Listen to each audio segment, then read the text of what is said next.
Okay, hello, this is another one of my Call of Duty videos. Uh, I wanted to talk about Hardhat in general because it was one of my favorite maps for a long, long time, and that's changed a little bit now. Before I started really playing this game, because at the start when Modern Warfare 3 was released, I was just on and off on a daily basis. Sometimes I would miss 3 days, other times I'd play like 5 or 6 hours in one day. Um, I really liked this map, and I kind of based my opinion of Modern Warfare 3 on it. And yeah, the reason that I thought about, oh look at this pro maneuvering, oh yeah, and I think I'd die here, I don't know. But I just based my whole opinion of the way that Modern Warfare 3 maps were on this single map. Because this map was different to any other map that I'd played before on Call of Duty, because so many flanking routes exist. Previously it was usually like, there were three main ways to get from one side to the other, and there were power positions and buildings and so on.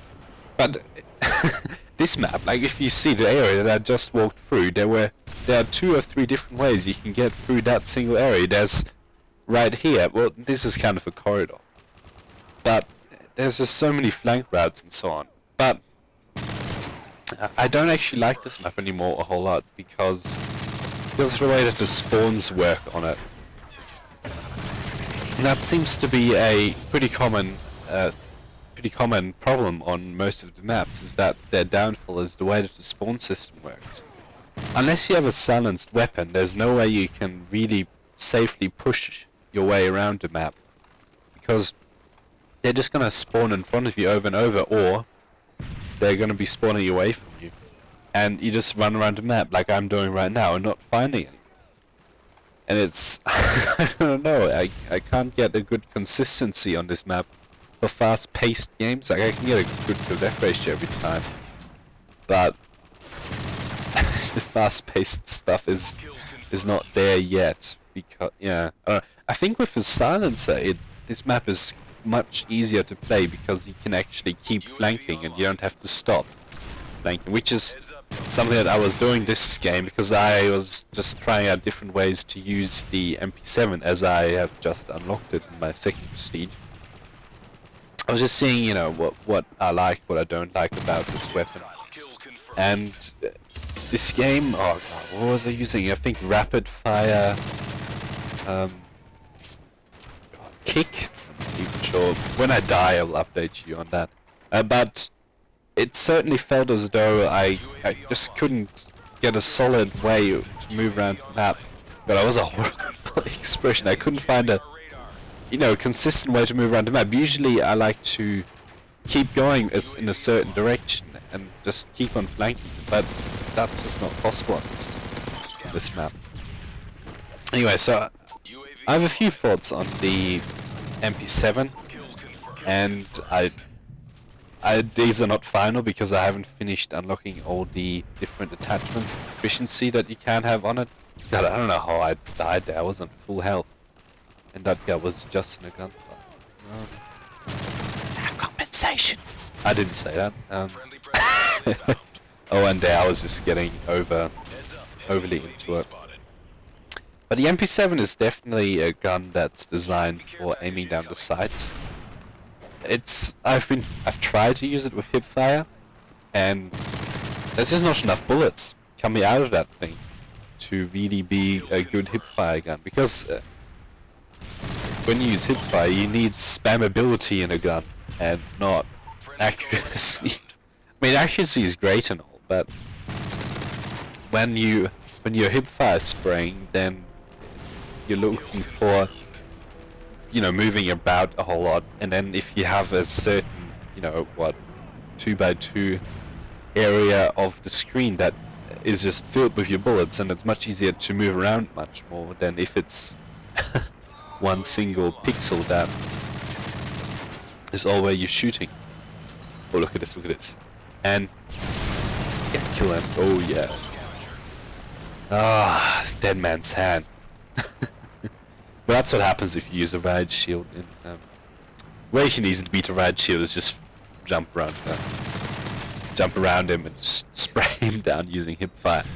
Anyway, so the MP7 is definitely an aim-down sight gun, and it beats the UMP45 being an aim-down sight gun, but it's just it's not my gun. I don't like accuracy, as I said just before, and I prefer to just spray and move about and so on.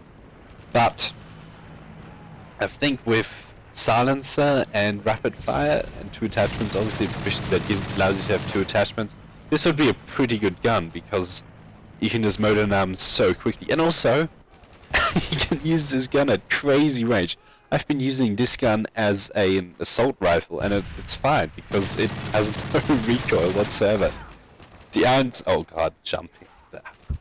And heartbeat sensor. Yeah, that's great. Anyway, yeah, you can use it as an assault rifle.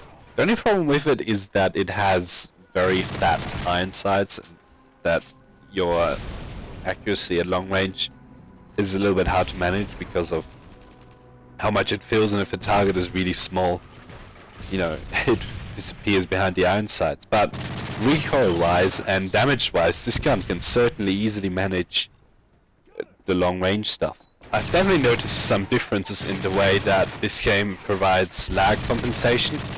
And beforehand it was just that your bullets don't start counting, but I think now what they've done is they've made it so that they do start counting, except that you still die first if the other guy has more lag compensation than you do, if that makes sense. So you could be shooting a target and you're going to hit markers and he hadn't reacted yet, and then suddenly you're dead. Then you are subject to the game saying, nope, nope, nope, you lose the gunfight because the other guy has a worse connection, or something like that. Alright, so that's this game, 19 and 5, yeah, whatever. It was just mainly to show the way that I like to play Hardhat, and it was just showing off, you know, how you have to keep changing your flank routes if you don't use a silenced weapon. On your screen right now you have a 40 and 10 video in which I talk about my current idea of how to use the UMP45, which is a pretty decent weapon if you use it correctly. And yeah, if you want to click on that, and if you haven't seen that, it's a pretty good video. 40 and 10 is definitely a lot of kills. Let's in kill confirm, no lethal kill streak rewards.